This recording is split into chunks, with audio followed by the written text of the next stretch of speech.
اور یہ میوات کی پہچان ہے۔ میوات کی جہاں بہت ساری پہچانیں ہیں، تو انہی پہچان میں ایک یہ پہچان بھی اعلیٰ اور نمایاں مقام رکھتی ہے، اور اس سے میرے اور آپ کے جو آئیڈیل ہے، نمونے ہیں صحابہ اکرام، ان کی یاد بھی تازہ ہوتی ہے۔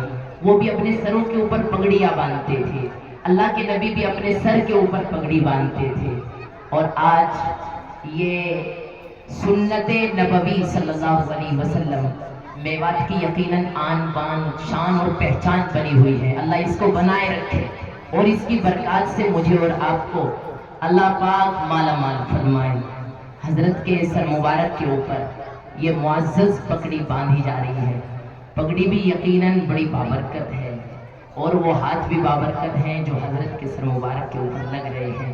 اللہ پاک ان ہاتھوں کو بھی قبول فرمائے، اور اللہ پاک حضرت کے یہ جو علاقے میوات میں آمد ہوئی ہے، اللہ پاک اس کو خیر اور بھلائی کا ذریعہ اور خیر اور بھلائی کے پھیلانے کا ذریعہ اور سبب اللہ رب العزت اس کو بنائے۔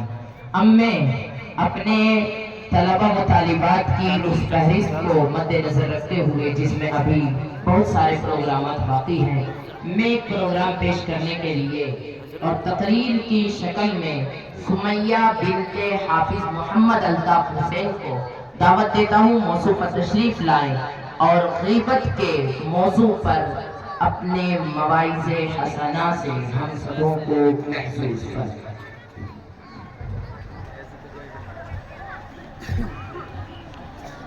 بسم اللہ الرحمن الرحیم، الحمدللہ رب العالمین، والصلاة والسلام